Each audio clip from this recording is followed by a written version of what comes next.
तो मेरे भाई नमस्कार आप सभी को। अब करते हैं मेरा क्लास चालू। देखो मेरे दोस्त, लास्ट जो हमने किया था वो प्रोनाउन हम कर रहे थे, उसको आगे पढ़ लेते हैं।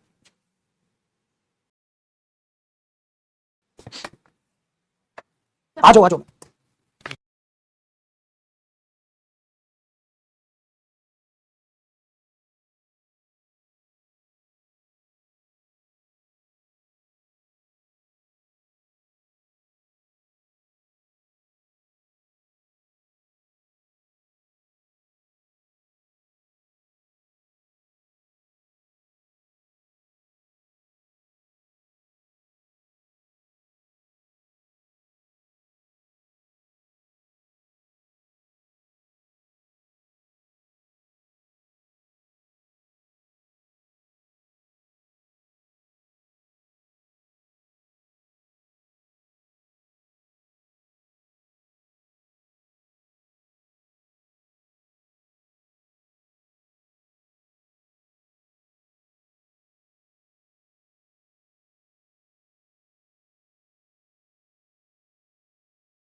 आ जाओ।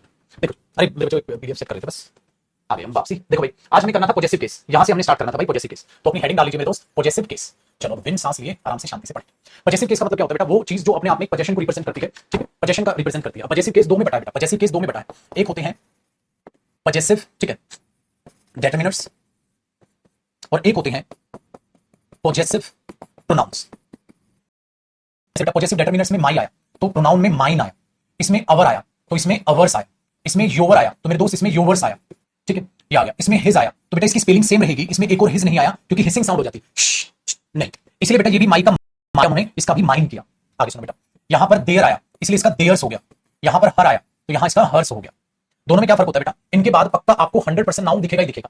क्यों? क्योंकि सारे के सारे डेटर्मिनर्स हैं बेटा, और डेटर्मिनर्स के बाद पक्का प्लस में क्या आता है? नाउन आता ही आता है। ऐसा नहीं हो सकता कि डेटर्मिनर बिना नाउन के आ जाए, तो वो गलत होगा। इसलिए बेटा इनके साथ पक्का नाउन होगा। ये विदाउट नाउन यूज होंगे, ठीक है, ये विदाउट नाउन यूज होंगे। क्यों? क्योंकि सर ये तो प्रोनाउन है। लेकिन एक बंदा है जो नाक में दम करेगा, वो ये है बेटा। क्यों? क्योंकि इसकी स्पेलिंग सेम है, तो ये विद नाउन भी आ सकता है और ये विदाउट नाउन भी आ सकता है। अभी बताऊंगा आपको, ठीक है। तो पॉजेसिव प्रोनाउन ऐसे आपने इनको यूज करना है बेटा। जो पॉजेसिव केस है, चाहे पॉजेसिव डेटर्मिनर हो चाहे पॉजेसिव प्रोनाउन हो, आप इनको एज अ सब्जेक्ट भी यूज कर सकते हैं और, ठीक है, एज एन ऑब्जेक्ट भी यूज कर सकते हैं। आप इनको एज अ सब्जेक्ट भी यूज कर सकते हैं, आप इनको एज एन ऑब्जेक्ट भी यूज कर सकते हैं। कोई भी फर्क नहीं पड़ता, कोई भी फर्क नहीं पड़ता। आप इनको एज अ सब्जेक्ट यूज करें चाहे आप इनको एज एन ऑब्जेक्ट यूज करें, दोनों के दोनों का मकसद सेम है, ठीक है। सब्जेक्ट ऑब्जेक्ट आप कैसे भी यूज करो। अब सारे के सारे एग्जांपल से आपको समझाता हूं बेटा ये चीज कैसे। देखो एक एक एग्जांपल को ध्यान से आप ऑटोमेटिकली समझ जाओगे बेटा। अगर मुझे ये बोलना है this house is bigger then, this house is bigger then your house, ये घर आपके घर से बड़ा है।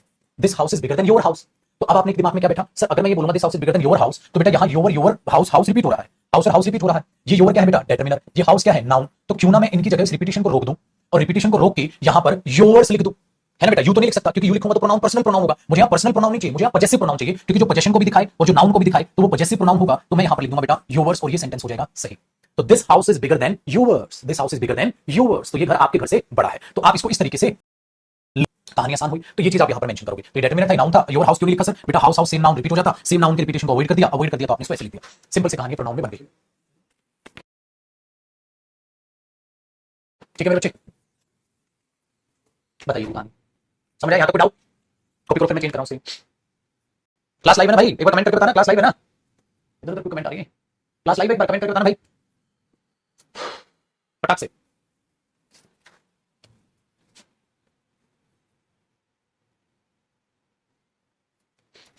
ओके चलो टॉपिक टॉपिक। तो पहले एग्जांपल ये, गगन सर शादी के लिए बोल रहे थे आपकी हैं, गगन सर शादी करा के मानेंगे वैसा मेरी, उनको बिल्कुल मैं हंसता हुआ अच्छा नहीं लगा है ना। नहीं अब नहीं बोलेंगे, वो मेंस में बिजी हो जाएंगे, मेंस के बैच में दो दो क्लास ले रहे हैं सुबह और शाम, अब वो बिजी हो जाएंगे।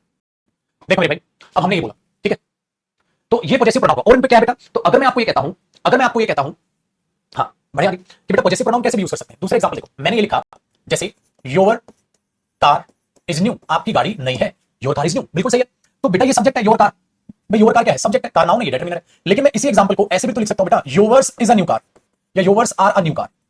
तो आप बोलोगे देखो सर योवर्स यहां कार को दिखा रहा है, सर योवर्स यहां किसको दिखा रहा है? योर कार को, वो सिंगुलर है सर, इज आएगा। लेकिन अब देखो बेटा yours is a new car, आपकी नई गाड़ी है, तो ये योवर्स यहां क्या है? सब्जेक्ट। यहां योर कार क्या था? सब्जेक्ट। यहां योवर्स क्या है? सब्जेक्ट। इसलिए मैंने बोला ये एज अ सब्जेक्ट भी यूज हो सकते हैं और एज एन ऑब्जेक्ट भी यूज हो सकते हैं। जैसे मैंने बोला save your time and mine too, अपना और मेरा समय दोनों का समय बचाएं। अब माई टू तो होगा नहीं बेटा पेपर में, माई टू नहीं, माइन टू। तो अब देखो माइन क्या है बेटा? सेव क्या है? वर्ब। वर्ब के बाद योर टाइम क्या है? ऑब्जेक्ट। तो save your time and mind, तो माइंड भी क्या है? ऑब्जेक्ट। तो मैंने बोला ना ये ऑब्जेक्ट की तरह भी यूज होते हैं और ये सब्जेक्ट की तरह भी यूज होते हैं, ठीक है? कितना आसान काम हो गया। तो ये भी सब्जेक्ट की तरह भी यूज होते हैं, ये ऑब्जेक्ट की तरह भी यूज होते हैं, इनमें कोई भी फर्क नहीं है, ठीक है? डन। तो save your time and mind too, your is new car, your car is new, दोनों सही।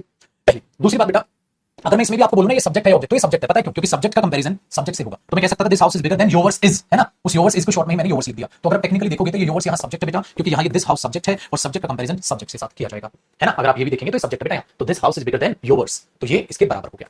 नेक्स्ट, तो हमने यहाँ पर देखा ये चीज।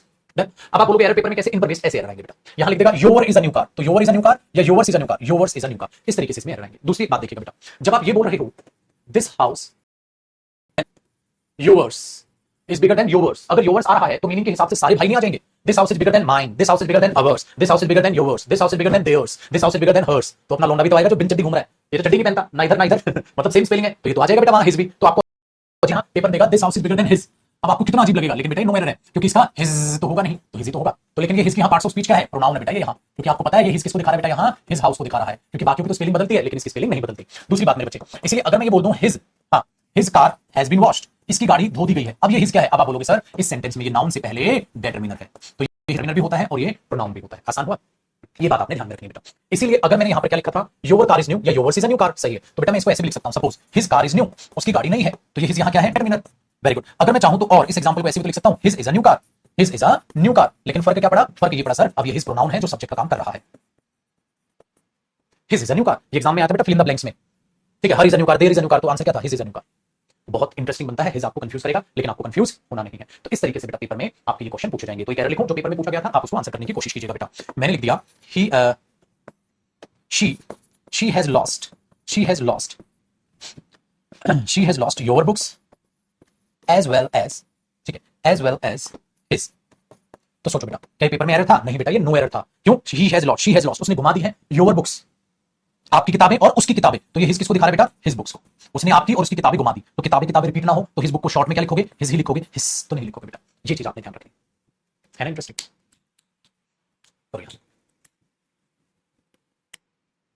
तो इस तरीके से आपने चीजों को समझ लेना है। तो पॉजेसिव जो प्रोनाउन है उसका सिर्फ और सिर्फ इतना सा काम होता है जो मैंने अभी आपको बताया।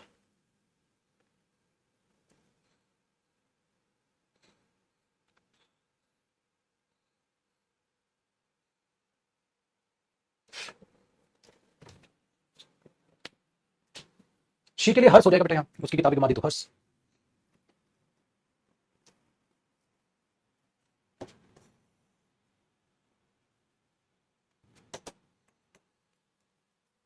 अब आगे का कॉन्सेप्ट देखिएगा बेटा, ये कॉन्सेप्ट है जो आर्टिकल का मैंने पहले पढ़ाया था उसी। मैंने आपको ये कहा था बेटा अगर आर्टिकल दा आता है और प्लस में नाउन आता है, आर्टिकल दा आता है और प्लस में नाउन आता है, ठीक है, और मेरे बच्चे उसके बाद ऑफ आता है, तो ये ऑफ का मीनिंग क्या होता है? हमेशा का, के या की, राम के पिता, मोहन के पिता, तो उसके बाद डायरेक्ट नाउन आता है ना? हाँ, तो डायरेक्ट नाउन या मेरे बच्चे प्रोनाउन आ जाएगा। प्रोनाउन का कौन सा केस आएगा बेटा? प्रेपोजिशन के बाद ऑब्जेक्ट आएगा, तो इधर प्रोनाउन का ऑब्जेक्टिव केस है कि नहीं? जैसे मी, हिम, हर, देम, यू, अस, ऐसा है कि नहीं बेटा? ये आएगा the plus noun plus of, तो नाउन आएगा या प्रोनाउन आएगा। नाउन की जगह क्या आ सकता है बेटा? प्रोनाउन आ सकता है, ऑब्जेक्टिव केस। ये तो सिखाया था भाई नाउन में, तभी तो रिलेट करके पढ़ा रहा हूं। लेकिन अगर मेरे बच्चे आर्टिकल ए और एन आया और नाउन आया और फिर ऑफ आया, तो मेरे बच्चे मैंने आपको बताया था ये जो ऑफ है यहां, ये मीनिंग में देगा में से, ये मीनिंग में देगा में से। जब आप में से की बात करोगे बेटा तो मैंने आपको कहा था नाउन पर अपोस्ट्रोफ एस आएगा, भाई बताया था कि नहीं बताया था? मतलब पोजेशन आएगा। अगर पोजेशन की रिप्लेसमेंट करोगे तो पजेसिव प्रोनाउन आएगा फिर, क्योंकि बेटा पोजेशन की रिप्लेसमेंट के लिए तो पजेसिव प्रोनाउन आएगा, इसलिए आर्टिकल ए और एन आएगा, तो इस नाउन की जगह फिर प्रोनाउन आके पजेसिव प्रोनाउन आएगा। बेटा पजेसिव प्रोनाउन क्या होते हैं? Mine, yours, his, hers, theirs, इस तरीके से। तो इसलिए मैंने इसकी हेल्प ले ली ताकि आपको 2 सेकंड में ये बात समझ आ जाए, ज्यादा चिकचिकबाजी की हमें जरूरत ही ना पड़े बेटा, ज्यादा चिकचिकबाजी की अपने को जरूरत ही ना पड़े, इस हिसाब से मैंने इसको कराया। चलो एग्जांपल देखते हैं। ऊपर का बड़े शांति से आपने कॉपी कर लिया होगा बेटा। कैसे है एग्जांपल? देखो मेरे बच्चे, अगर मैं आपको ये कहता हूं द, ठीक है, द फ्रेंड ऑफ मी, क्या आएगा बेटा? The friend of me is a doctor, मतलब मेरा दोस्त डॉक्टर है। और मैं इसी को लिख सकता था बेटा my friend is a doctor, है ना? My friend is a doctor, my friend is a doctor, या the friend of me is a doctor, the friend of me is a doctor. तो the friend of Mohan, Mohan का दोस्त, the friend of मी, मेरा दोस्त, क्योंकि उसके बाद यहां आई तो आएगा नहीं, आएगा प्रीपोजिशन के बाद ऑब्जेक्ट। लेकिन अगर मैं आप फ्रेंड ऑफ कर दूं बेटा, मेरे दोस्तों में से एक, तो आप friend of mine, a friend of mine, mine is a doctor, मतलब मेरे दोस्तों में से एक डॉक्टर है, मेरे दोस्तों में से एक डॉक्टर है। और इसको ऐसे भी लिख सकता हूं बेटा, वन ऑफ माय फ्रेंड्स, मेरे दोस्तों में से एक डॉक्टर है, one of my friends is a doctor. देख लो बेटा, तो इस एग्जांपल को मैं ऐसे लिख सकता हूं, इसको ऐसे कैसे देखो, वन ऑफ माय फ्रेंड्स, मेरे दोस्तों में से एक कौन, एक दोस्त, तो ये वन की प्रोनाउन की जगह लिख दो अ फ्रेंड, माय फ्रेंड्स को शॉर्ट में क्या लिख दो माइन, तो इसको शॉर्ट में लिख के माइन प्रोनाउन लिख दो और इस प्रोनाउन की जगह नाउन लिख दो, तो ऐसे और ऐसे दोनों बराबर है, ये भी प्रूव मैंने करा दिया। ठीक है, तो a friend of mine is a doctor या one of my friends is a doctor, बात तो दोनों की सेम है बेटा, मेरे दोस्तों में से एक दोस्त, या फिर आप क्या कर लो, इस एक की जगह एक दोस्त मतलब कोई भी एक दोस्त अ फ्रेंड कर लिया और माय फ्रेंड्स को शॉर्ट में करोगे, जैसे माय हाउस शॉर्ट में माइन, माय फ्रेंड शॉर्ट में माइन, वेरी गुड। तो आप इसको ऐसे लिख सकते हो। तो पेपर में एरर कैसे देगा, पेपर में एरर आएगा बेटा ऐसे लिख देगा, पेपर में देखो एरर कैसे आएगा, लिखेगा an uncle of me is ready to help you, an uncle of me is ready to help you. तो आपने पेपर में देखा, हाँ जयदीप सर ने पढ़ाया था, एन अंकल मतलब एक अंकल, और एन आएगा तो सर ने कहा था माइन, मेरे अंकल्स में से एक अंकल, तो मेरे अंकल्स को शॉर्ट में क्या लिखोगे माइन, तो पेपर में एरर हो जाएगा बेटा, समझे। लेकिन बुद्धि का इस्तेमाल करना, पेपर में अगर ऐसा दे दे बेटा अ फादर ऑफ, ठीक है, him is ready to help you, ठीक है, ऐसे दे दे, ऐसे दे दे बेटा पेपर में अ फादर ऑफ हिम, तो ये मत कर देना फादर ऑफ हिज कर दो, उसके पापाओं में से एक पापा हो, पागल एक ही पापा होते हैं, तो द फादर ऑफ हिम, ज्यादा हो सकते हैं, दोस्त ज्यादा हो सकते हैं, बाप एक ही होगा, तो द फादर लिख देना, वहां कहीं नाश कर दो तुम पेपर में। ठीक है, तो ऐसा भी मत रखना सेंटेंस में दो एरर होता है, बाद वाले में एरर निकाले नहीं भाई, दिमाग साथ लेके जाएं पेपर में। ठीक है, दिमाग साथ लेके जाएं, कहीं नहीं ब्रेकअप हो रखा है, वही दिल टूटे अरमान लेके पेपर में, फिर पेपर में दिमाग नहीं दौड़ रहा तुम्हारा, ठीक है, और तुम फेल हो गए, ये भी ध्यान रखना।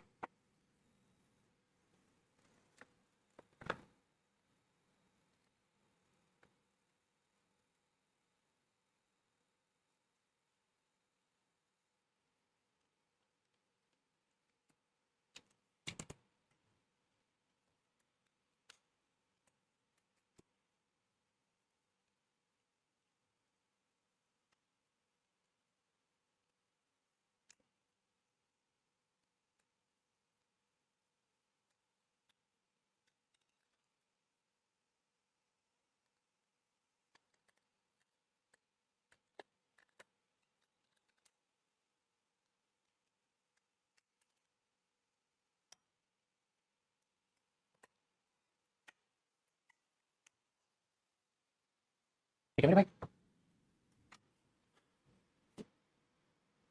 हेल्प मी की जगह यू आई, नहीं बेटा हेल्प मी भी तो सही है, मेरे अंकल में से एक अंकल मेरी मदद करेंगे, मेरे एक अंकल में से एक अंकल तुम्हारी मदद करेंगे, उसकी मदद करेंगे, उनकी मदद, कुछ भी लिख दो, सही है ना बेटा।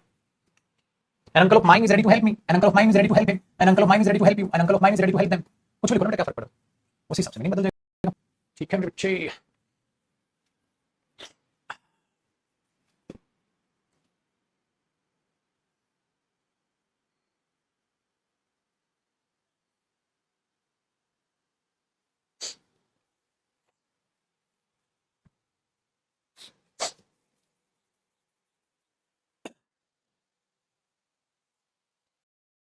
अब बातचीत करते हैं मेरे दोस्त आगे की पॉजेसिव प्रोनाउन के बाद की। अब पॉजेसिव प्रोनाउन के बाद मैंने आपको एक बात कही थी बेटा, मैं पढ़ाऊंगा आपको यूज ऑफ इट अलग से, है ना, इट उनमें हमने मिक्स नहीं किया, क्यों, क्योंकि इसके कई सारे फंक्शन, इनको अलग से देख लेते हैं तो खिचड़ी नहीं बनेगी। तो पॉजेसिव प्रोनाउन और पॉजेसिव डिटरमिनर दोनों आपके एक साथ खत्म हुए, पॉजेसिव प्रोनाउन और पॉजेसिव डिटरमिनर। अब यूज ऑफ इट देखो बेटा, इट क्या क्या है, ठीक है, सबसे पहली चीज भाई मेरे जो इट है, क्या वो पर्सन के लिए यूज होता है, हाँ बेटा, अगर अननोन जेंडर हो, तो अगर अननोन जेंडर हो तो इट पर्सन के लिए आता है, इट इसका सब्जेक्टिव केस होता है, इट्स, ये मेरे बच्चे हमेशा इसके बाद आप नाउन देखते हो, इसका मतलब ये बंदा सिर्फ और सिर्फ डिटरमिनर होता है बेटा, इसका मतलब ये बंदा कभी भी प्रोनाउन नहीं होता। तो इट क्या हो गया, सब्जेक्ट, इट इट्स इट, ये इट क्या हो गया बेटा, ऑब्जेक्ट, इसका मतलब पॉजेसिव प्रोनाउन नहीं होता बेटा, ये सिर्फ और सिर्फ डिटरमिनर होता है, नाउन से पहले क्या आएगा बेटा, डिटर, इसलिए आपने आज तक इट्स खाली कभी नहीं देखा, ठीक है, खाली कभी नहीं आएगा मेरे भाई। तो ये नॉन जेंडर के केस में यूज होगा बेटा, इंसान के लिए, बाकी बहुत सारे फंक्शन इसके वो भी फंक्शन जानेंगे जब जेंडर अननोन हो, ठीक है, तो तभी आ जाता है, कई बार ये कॉमन जेंडर में भी यूज हो जाता है जेंडर में, लेकिन कॉमन जेंडर में ही और शी भी आ जाता है, इट भी आ जाता है, दोनों ऑप्शन है वो भी लिखाऊंगा मैं आपको, अननोन जेंडर में आ जाता है जब जेंडर आपको क्लियर ना हो, या ठीक है छोटे बेबी के लिए, व्हाट्सएप वाला बेबी नहीं बेटा, छोटू बेबी, ठीक है ना, बेबी या चाइल्ड के लिए भी आप इट का इस्तेमाल करते हैं, ठीक है। तो कॉमन नॉन जेंडर में उसी में बोल रहा हूं, जैसे कई बार आप क्या करते हैं, हमने यहां पर लिखा एग्जांपल देखते हैं इसका, child, the child is playing, the child is playing with its friends, वो बच्चा अपने दोस्तों के साथ खेल रहा है, तो इट्स फ्रेंड्स आ गया ना बेटा। अब यहाँ इट फ्रेंड्स तो आएगा नहीं, इट फ्रेंड्स क्यों नहीं आएगा, क्योंकि फ्रेंड्स क्या है, नाउन, और नाउन से पहले मुझे क्या चाहिए, डिटरमिनर, बेटा इट तो डिटरमिनर होता नहीं, बच्चा अपने दोस्तों के साथ खेल रहा है, तो उस बच्चे के लिए मैंने क्या लगा दिया, इट्स लगा दिया, ठीक है। नेक्स्ट, आई गेव द बोतल टू द चाइल्ड, मैंने वो बोतल उस बच्चे को दे दी, व्हेन इट स्टार्टेड वीपिंग, जब उसने रोना चालू किया, तो बच्चे होते हैं कई बार रोने लग जाते हैं, तो आपने उस बच्चे को क्या दे दी भाजी, बोतल दे दी, ले ले बेटा, तो ये चाइल्ड के लिए आपने क्या लगा दिया बेटा, इट लगा दिया, जो स्टार्टेड क्या है मेरे बच्चे, वर्ब से पहले इट क्या है, सब्जेक्ट, ठीक है, बहुत आसान। तो ऐसे आप इसको यूज करते हो बेटा, इट को, जो आप नॉर्मल तौर पे इस तरीके से आप यूज करते हैं, सब्जेक्ट हो ऑब्जेक्ट हो, ठीक है। और आई सॉ इट यस्टरडे, मैं इस बच्चे से कल मिला था, आई सॉ इट यस्टरडे, मैंने इस बच्चे से कल मुलाकात की थी, तो आप उसमें ये तरीके से यूज करते हैं, कोई बड़ी बात नहीं। तो ये तो बेटा पर्सनल प्रोनाउन में क्यों यूज किया जाता है, ये पर्सनल प्रोनाउन में ऐसे बच्चों के लिए जब यूज होता है तो यूज होता है। दूसरा बेटा आप कई बार इसे क्या देखते हो, जैसे मैंने बोल दिया the student is doing, paper में आया हिज वर्क, हर वर्क या इट्स वर्क, तीनों सही है बेटा। पहली प्रायोरिटी हम किसको देते हैं बेटा, हिज को, दूसरी प्रायोरिटी हर को, तीसरी प्रायोरिटी इट्स को, क्योंकि ये जो स्टूडेंट है पता नहीं अननोन जेंडर को या मेरे बच्चे से कॉमन जेंडर को, जेंडर नहीं पता हमें। अननोन जेंडर में ये भी हो जाता है, जैसे बोलते हैं who is it on the phone, who is it at the door, दरवाजे पे कौन है, तो मुझे पता ही नहीं ना भाई कौन है। Who is it at the door, तो मुझे नहीं पता भाई कौन है। अब दरवाजा खटखटाया, मेरे को क्या पता लड़का है कि लड़की है, तो who is it at the door, तो पेपर में ऐसे आ जाएगा बेटा, तो ये नो एरर होगा, एरर नहीं कर सकते आप। Who is it at the door, कौन है दरवाजे पर, आप किसी ने दरवाजा खटखटाया, आपने बोला हु इज ही, हो गया हु इज ही, बोल रहा है, तेरे को क्या पता दरवाजे के पीछे कौन है। इसलिए मेरे बच्चे अननोन जेंडर हो जाता है कि हमें नहीं पता दरवाजे पर कौन है, मुझे जेंडर नहीं पता, तो मैं बोल रहा हूं हु इज इट। तो ये तो वैसा पहला कॉन्सेप्ट, क्यों इट को पर्सनल प्रोनाउन में रखा जाता है। लेकिन ये तो इसका एक मतलब हो गया, फंक्शन एक सब्जेक्ट है, ये डिटरमिनर है, पोजीशन पॉजेसिव डिटरमिनर है, ठीक है, और ये अपना ऑब्जेक्ट है। इसको डिटरमिनर बोलेंगे तो कौन सा डिटरमिनर बोलेंगे, पॉजेसिव डिटरमिनर है ना, क्योंकि पोजीशन को दिखा रहा है। अब और फंक्शन क्या क्या है, आओ भाई साहब देखते हैं, पहले यहां तक टॉपिक, फिर देखेंगे भाई, पहले यहां तक तो कॉपी कर ले लो।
हो गया बेटा कॉपी, चलिए आगे देखते हैं, चीजों को समझते हैं, परखते हैं, फिर देखते हैं क्या है जरा जी मुद्दा। डन है। हर एक नए फ्रेंड मिलने आए थे तो उन्हें मैं दिखा रहा था कैसे क्लास चलती है, किधर कमेंट होती है, कैमरा होता है। कमेंट किधर होती है बेटा, आपकी बड़ी स्क्रीन। अगर मैं ब्लैक क्यों नहीं करता, अगर मैं इसका बैकग्राउंड ब्लैक कर दूंगा ना बेटा, अब आपको नजर आ जाएगा। देखो आप यहां देखना, जहां मैं यहां आपको कुछ रेड व्हाइट ऐसे रिफ्लेक्ट हो रहे हैं, देखो ये कमेंट है, देख रहे हो रिफ्लेक्शन आ रहा होगा स्क्रीन का, ये आपकी कमेंट्स। इसलिए मैं ब्लैक नहीं करता, क्योंकि ब्लैक बैकग्राउंड करने से क्या होता है ना, रिफ्लेक्शन है यहाँ पर, इस स्टूडियो में रिफ्लेक्शन। अभी मैं घर पे एक नया स्टूडियो और बनवा रहा हूँ, उसको करीबन 6 महीने लगेंगे अभी बनने में, उसमें ऐसा खत्म करवा रहा हूँ, उसमें कोई रिफ्लेक्शन नहीं आएगा, उस पर फिर ब्लैक स्क्रीन पे पढ़ पाएंगे, ठीक है। तो अभी नहीं पढ़ सकते, जैसे देखो सब दिख रहा है, इधर दिख रहा है, ठीक है, बेंच रखा हो, तो सारी चीजें रिफ्लेक्शन पे, इसलिए उसको अवॉइड करते हैं बेटा, ठीक है। चलो आगे देखते हैं मेरे पे।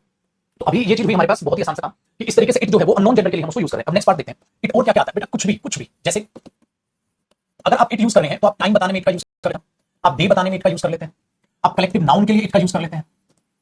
भाई गवर्नमेंट अगर सिंगुलर है तो इट, हाँ, लेकिन बेटा इसका प्लूरल क्या होता है, बेटा इसका प्लूरल दे ही होता है, ये भी याद रखना, इट का प्लूरल दे होता है, चाहे वो इंसान के लिए हो, चाहे वो किसी भी चीज के लिए हो। एक कंपनी तो इट, ज्यादा कंपनी तो दे, ठीक है, डे टाइम ये, ठीक है। फिर नॉन लिविंग थिंग, मेरे दोस्त नॉन लिविंग थिंग के लिए भी आप क्या है, इट का यूज कर लेते हैं, किताब के लिए, कंपनी के लिए, चेयर के लिए, हाँ, उनके लिए आप इट का यूज कर लेते हैं। जैसे आप मैंने बोला बेटा आज, मैंने बोला इट इज क्या बेटा आज फ्राइडे, तो मैं क्या बोलूंगा मेरे बच्चे, इट इज फ्राइडे। आपने बोला सर टाइम कितना हुआ, सपोज करो मैंने बोल दिया इट इज 10 o'clock, 11 o'clock, अभी तो ज्यादा रखा होगा, हमने ऐसा बोल दिया, वेरी गुड। अब ध्यान से सुनो बेटा, मुझे बोलना कलेक्टिव नाउन, तो मैंने क्या कहा था, the government is doing it's duty, the government is doing it's duty, अपना फर्ज निभा रही है, इट ड्यूटी तो होगा नहीं बेटा, ऐसे एरर आएंगे पेपर में, तो गवर्नमेंट अपना फर्ज निभा रही है, अपना कर्तव्य निभा रही है, तो आप ऐसे लिखते हो। नॉन लिविंग थिंग में आप ये बोल देते हो बेटा, इट इज माई बुक, ये मेरी किताब है, तो ये किसको दिखा रहा है बेटा, किताब को दिखाने लग गया, नॉन लिविंग थिंग के लिए आ गया। तो ऐसे ही बहुत सारी चीजों के लिए आपको इट अलग से भी सेपरेट नजर आ जाता है ना, डन है। दूसरी बात ध्यान सुनिएगा, इट बेटा होल स्टेटमेंट, कंप्लीट स्टेटमेंट के लिए भी इट आता है। सो ऐसे कैसे कंप्लीट स्टेटमेंट के लिए आ जाएगा बेटा, क्यों नहीं आएगा, जैसे देखो it is known to me, याद आया, it is known to me, ये मुझे मालूम है क्या, that he is a thief, ये मुझे मालूम है कि वो चोर है, ये देखो बेटा इस पूरी की पूरी बात के लिए इट आ गया। It is known to me, ये मुझे मालूम है क्या, दैट इज अ थीफ, ये कौन, तो ये इट किसको दिखा रहा है, होल स्टेटमेंट के लिए इट आ जाएगा बेटा। आई नो इट, मुझे मालूम है ये, तो आप स्पोकन में ऐसे बोलते हो तो कंप्लीट होल स्टेटमेंट के लिए इट आ जाता है बेटा, बड़ी मस्तानी लाइफ इट की। हाँ, इट आ जाता है बेटा इंट्रोड्यूस करने के लिए, टू इंट्रोड्यूस, ठीक है, टू इंट्रोड्यूस मतलब जैसे मैं आपने किसी की मदद की, उसने बोला thank you so much, you help me out, thank you so much, आपने बोला it's okay, it is my duty to do it, it is my duty to do it, it is my duty to do it, ठीक है, या to do this work, अरे इस काम को करना तो मेरा फर्ज बनता है, या मैं टू डू इट लिख देता, it is my duty to do it, तो इट ड्यूटी के लिए आया है, इंट्रोड्यूस करो उस चीज को, it is my duty to do it, ऐसे आप बोल दो आप ऐसे, तो इट बेटा पूरा का पूरा रिश्तेदार है, क्यों, क्योंकि इसने हर जगह उंगली करनी है। कौन बचा, नोरत, इंग्लिश ट्रांसलेशन में प्रॉब्लम होती है but her topic wise translation मैंने आपको सिखा दी, तो ट्रांसलेशन में प्रॉब्लम और कैसे सुधार में लाओगे, करंट अफेयर्स को इंग्लिश में पढ़ना चालू कर दो बेटा, आप इंग्लिश की रीडिंग बहुत कम करते हैं, दिस इज द रीजन।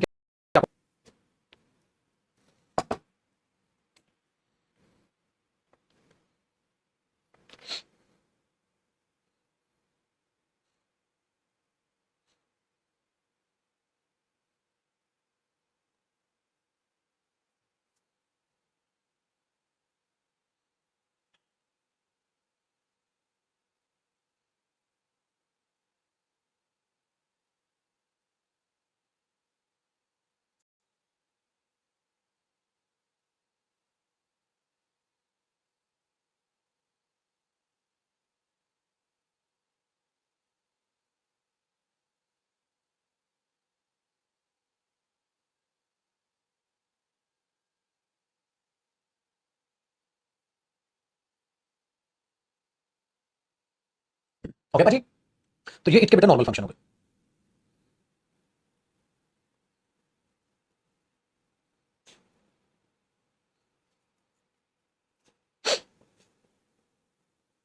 ठीक है भाई, चल। अब नेक्स्ट कॉन्सेप्ट है कि आप दो तरीके के इट्स देखते हो बेटा। एक तो आप ये कई बार देखते हो इट्स पर आप रेज्ड कोमे के साथ एस देखते हो, वर्सेस आप देखते हो एक इट्स जो अभी मैं जिक्र आपको कर रहा था, ये वाला इट्स देखते हो बेटा। ये पॉजेसिव डेटरमिनर होता है, साथ साथ कॉपी करना रे बिमला, पॉजेसिव डेटरमिनर। इसलिए इसके बाद बेटा आपको नाउन दिखाई देता है, क्योंकि पॉजेसिव डेटरमिनर जो ये इट्स होता है ना बेटा, ये तीन चीजों का शॉर्ट फॉर्म होता है। या तो ये प्रेजेंट में इट इज दिखा रहा होगा, या बेटा ये इट हैज दिखा रहा होगा, या मेरे बच्चे ये पास्ट में इट वाज दिखा रहा होगा। ठीक है, इन तीन चीजों का ये शॉर्टकट होता है। मैंने बोला बेटा it's my duty to do it, तो मैं इसको दो तरीके से बोल सकता हूं, या तो मैं बोल दूं it's my duty to do it, या it is my duty to do it. ये तो मेरा फर्ज बनता है इस काम को करना। इट मतलब दिस वर्क की जगह लग गया बेटा मेरी ऑब्जेक्ट है, तो इट्स लगाओ या इट्स लगाओ, दोनों सही हैं, क्योंकि बेटा ये इसी का शॉर्टकट है। ठीक है, इसी का शॉर्टकट है। कल मेरी गलती, it was my mistake yesterday, तो बेटा इट वाज का भी सेम ही बनेगा, तो इट्स माय मिस्टेक यस्टरडे। तो अब ये बोलोगे सर हमें कैसे पता चलेगा इट इज या इट वाज है? बेटा इधर अगर ये पास्ट है तो आपको पता चल गया, okay Jaideep sir it was को दिखा रहा होगा, कुछ नहीं तो बेटा प्रेजेंट को ही दिखा रहा होगा। वेरी गुड, ये आपने बोल दिया। दूसरा क्या करते हो बेटा आप कि जैसे मैंने बोल दिया it's very cold, it's very cold today, it is very cold today भी बोल सकते थे ना बेटा, तो आप ये भी तो बोल सकते थे it is very cold today, it's very cold today, आप ऐसे भी बोल सकते थे। ठीक है, तो आप इसको ऐसे रिप्रेजेंट कर सकते हो जैसा आपका मन। इसमें मैंने एक सेक्शन लिखा था तो ऐसे लिख देगा, the jury has taken it's decision, the jury has taken it's decision. तो आप बोलोगे इट्स डिसीजन, डिसीजन क्या हुआ मेरे बच्चे? नाउन, और नाउन से पहले क्या आएगा? डेटरमिनर, तो the jury has taken it's decision ये वाला होगा। समझो मेरे भाई, तो इट्स वाला इट्स ये आएगा जबकि ये नहीं आएगा। ये इन दोनों में फर्क होता है। आसान है बेटा, इस तरीके से आ जाएंगे। यहां लिख देगा बेटा it's very cold, it's very cold, अरे इट इज वेरी कोल्ड होगा, और इट इज का शॉर्टकट क्या होगा?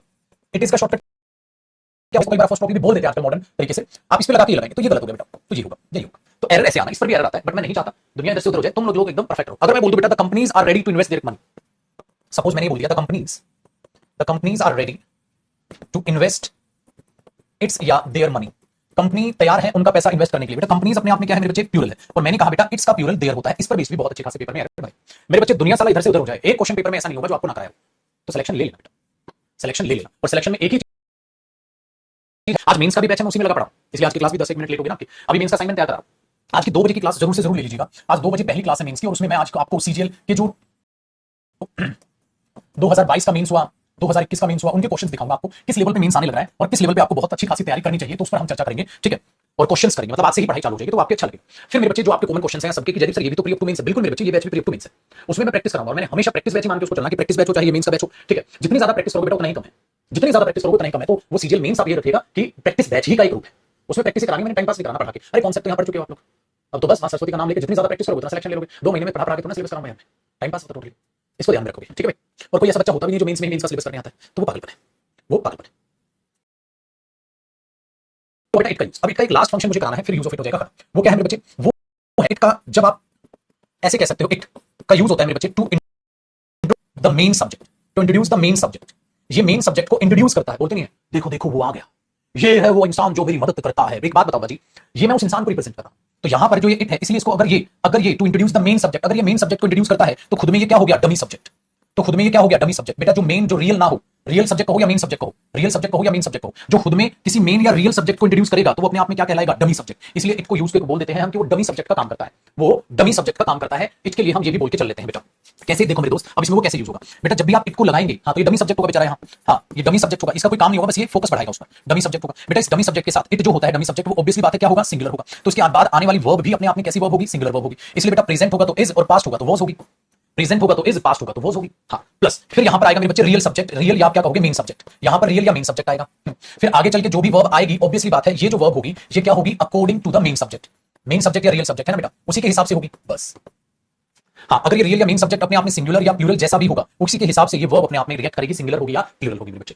अब इसको लिख के भी समझाऊंगा, तो जो रट्टा मारते हो आप, रट्टे से बचा लूंगा मैं आपको। कैसे? देखो बेटा, अगर मैं ये कहता हूं बेटा मैं उसकी मदद करता हूं, अगर मुझे ये बात सिंपल शब्दों में बोलनी होगी तो बेटा मैं इतनी आसानी से बोल दूंगा आई हेल्प हिम, मैं उसकी मदद करता हूं। देखो 2 कुड़ी की बात बड़ी आसान। लेकिन अगर मेरे बच्चे मुझे थोड़ा फोकस बढ़ा के बोलनी होगी, तो बोलूंगा वो मैं हूं जो उसकी मदद करता हूं, वो मैं हूं जो उसकी मदद करता हूं, वो मैं हूं जो उसकी मदद करता हूं। बस इतना ही तो बोल रहा हूं, बात बराबर है बेटा, बात थोड़ा सा एम्फसाइज होगी। या कोई पूछा कौन है भाई इसकी जो मदद करता है, आपने बोला मैं हूं, ठीक है, ऐसा बोल रहा हूं। तो आप क्या बोलोगे बेटा? इट इज आई या it is me, it is I या इट इज मी।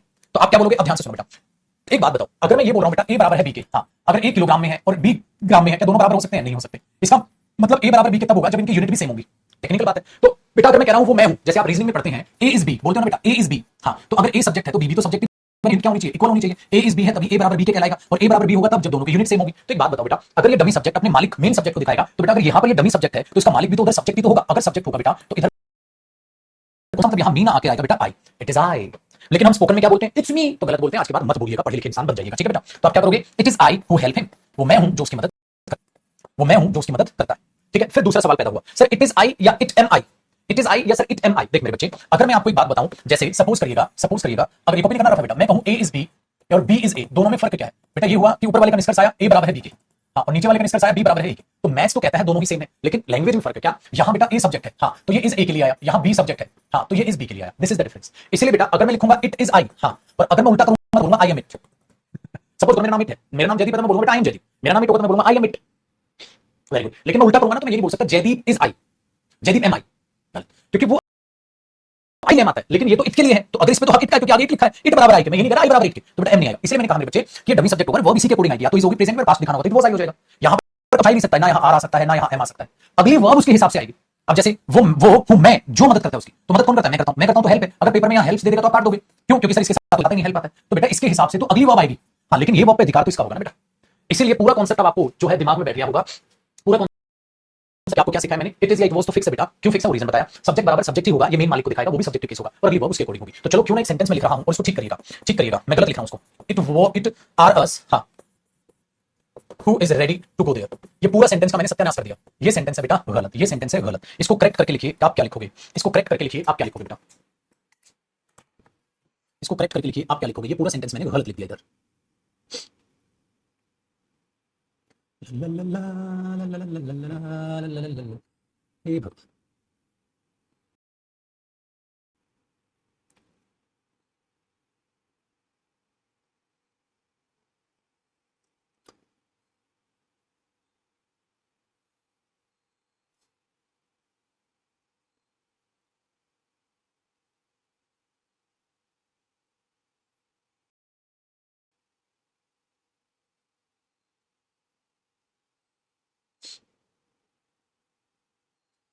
हे भगवान।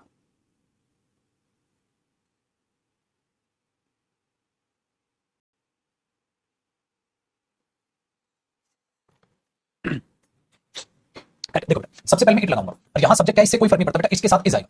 It is we not us, it is we. हाँ, फिर मैं क्या लगाऊंगा हु, और वी के लिए क्या आएगा यहाँ आर, तो it is we who are ready to go there. चलो बेटा ये सेंटेंस आपको समझ आया, तो इट डमी सब्जेक्ट के तौर पे आपको समझ आया। इंग्लिश का था मैथ बना कर दूंगा मैं, और समझ आया ना, क्योंकि सब्जेक्ट सब्जेक्ट के बराबर होगा, इसके हिसाब से ये वर्ब और अगली वर्ब उसके हिसाब से, कहानी खत्म, मस्तानी लाइफ। देख रहे हो बेटा, और वीओडी से प्रोनाउन पढ़ना तुम बोर हो जाओगे, क्योंकि उसमें एक्सट्रीम स्लो पढ़ाया मैंने। लेकिन आजकल के बच्चे 5G पैदा हो रहे हैं, अब तुम इनको आराम से टैकल कर लो। तो ये हुआ बेटा इसका डमी सब्जेक्ट। तो ये था हमारा यूज ऑफ इट, जो आपने बड़ी अच्छी तरीके से समझा। अब बेटा एक यूज ऑफ वन होता है जो डेटरमिनर टॉपिक में कराऊंगा, इसमें नहीं करा, पहले मैं प्रोनाउन में करा देता था, लेकिन इसको ओपन करना आपने डेटरमिनर टॉपिक में कराऊंगा बेटा, डेटरमिनर टॉपिक में करेंगे, ठीक है। कईयों की चुल होती है, अरे सर वीओडी में आपने प्रोनाउन में कराया था गुरुजी, हमारा छोड़ दिया क्या, ना रे बेटा, इसको डेटरमिनर कर लेंगे, ठीक है भाई। चलो आगे देखते हैं, जरा आगे चीजों को समझने की, परखने की, देखने की कोशिश करते हैं, अपनी शक्तियों का प्रदर्शन करते हैं। तो बेटा हमारे 3 टाइप के प्रोनाउन होंगे, ठीक है, 3 नहीं 2 टाइप। एक तो हुआ हमारा पर्सनल प्रोनाउन, और एक हुआ बेटा हमारा पजेसिव प्रोनाउन खत्म। पजेसिव प्रोनाउन के साथ फ्री मिल गया हमें पजेसिव डेटरमिनर, ठीक है। दूसरी चीज हमारा खत्म हुआ यूज ऑफ इट। इसलिए बेटा देखो ना, प्रोनाउन डेटरमिनर थोड़ा मिक्स टॉपिक चलता है। चलो अब आगे की बात करते हैं लल्ला, और आगे चीजों को परखने की, समझने की कोशिश करते हैं। अगला हमारा काम है बेटा एम्फेटिक प्रोनाउन करते हैं। एम्फेटिक प्रोनाउन, या इन्हें एम्फेसाइजिंग प्रोनाउंस भी आप कह सकते हैं। एम्फेटिक मत करने का मतलब क्या होता है बेटा, बात को आप ये कह सकते हैं ज्यादा फोकस करके बोलना, ज्यादा जोर डाल के बोलना, मैं खुद इस काम को करूंगा, मैं खुद करूंगा इस काम को, आप ये बोलो मैं इस काम को करूंगा, मैं खुद इस काम को करूंगा, दोनों में फर्क है ना। तो खुद खुद ही इस टाइप की जो मीनिंग आती है ना बेटा, वो होते हैं एम्फेटिक प्रोनाउंस। क्या करने के लिए, एम्फेसाइज करने के लिए, ठीक है। तो आप क्या बोलते हैं इनको, एम्फेसाइजिंग वे ऑफ स्पीकिंग, बोलने का एम्फेसाइजिंग वे, बोलने का एम्फेसाइजिंग वे। आप किसी भी बात को जोर लगा के बोल रहे हैं उसको बोलते हैं।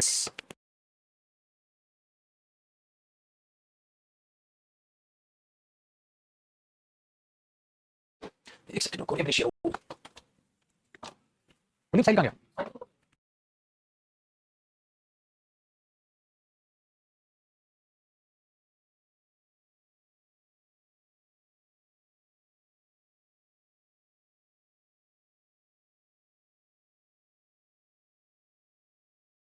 आजकल के लौंडे बिगड़ रहे हैं, रिंगटोन में गाने लग रहे हैं इनके, वही तो।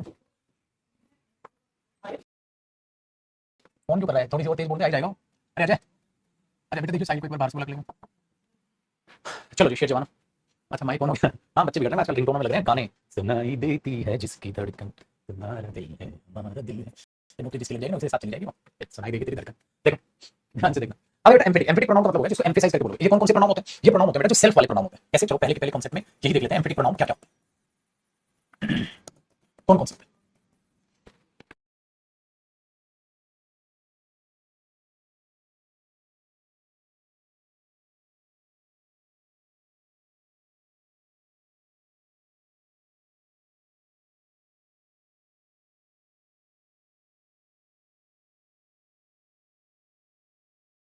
ठीक है बेटा, एम्फेटिक कॉन्फ्रेंस।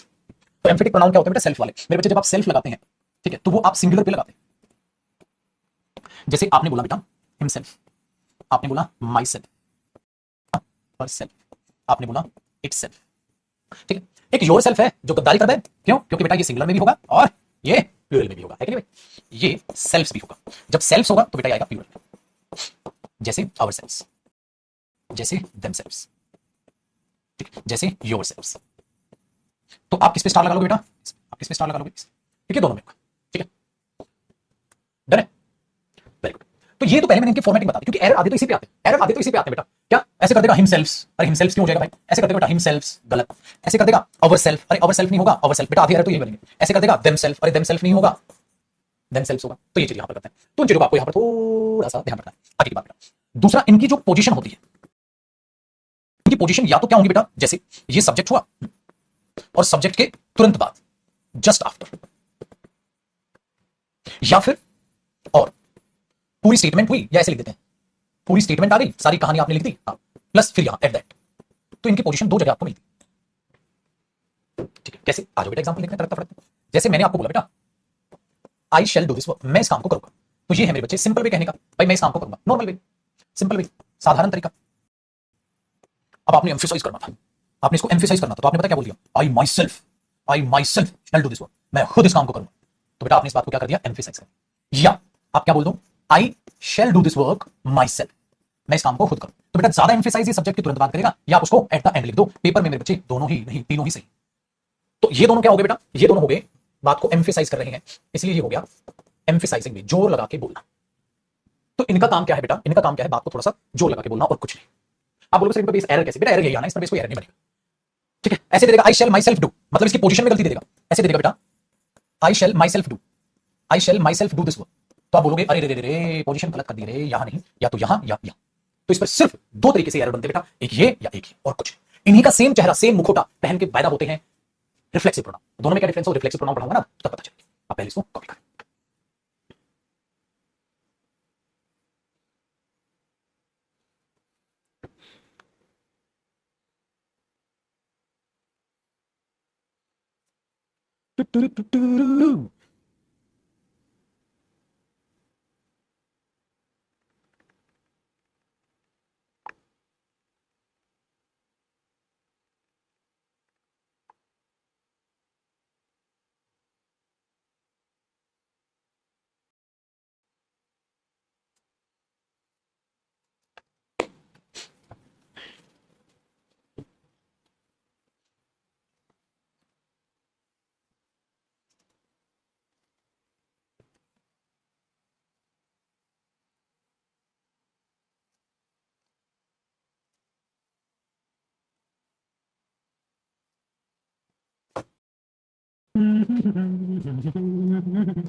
वो मेरे बच्चे, ठीक है, लेकिन अब मैं इसकी बात करता हूं, एक एरर इस पे भी बनता है, वो बता दूं, फिर एम्फेटिक प्रोनाउन हमारा खत्म हो जाएगा। कल फिर रिफ्लेक्सिव करेंगे, कल यानी कि मंडे।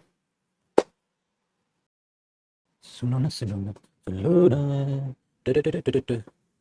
ओए बाबा, हो गया पाजी? बदल दे भाई। देखो अब बात करते हैं बेटा नेक्स्ट इसके कॉन्सेप्ट की, जो कि है टेक्निकली आपको कहा योर सेल्फ सिंगुलर वर्सेस जो योर सेल्फ होता है, दोनों सही है प्लूरल। तो पेपर में कुछ भी हो सकता है भाई। जैसे अगर मैं बताऊं ही ना मैं सिंगुलर के लिए यूज कर रहा हूं या प्लूरल, मैं सिंपल बोलूं you should do your work, आपको अपना काम खुद करना चाहिए। You should do your work yourself, या you should do your work yourself. भाई दोनों सही है, मेरे को क्या पता एक को कह रहे हैं ज्यादा को कह रहे हैं।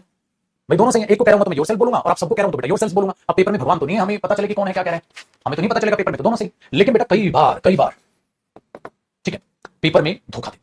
जैसे ऐसे कह देगा all of you should do your work, और पेपर में दे देगा योरसेल्फ। लेकिन बेटा अब मैंने बोला ना पेपर में मेरा बच्चा तो दिमाग साथ लेके जाएगा, वो देखेगा अगर ऑल ऑफ यू यूज हो रहा है तो यहां कौन सी सेंस आ गई बेटा? Plural sense.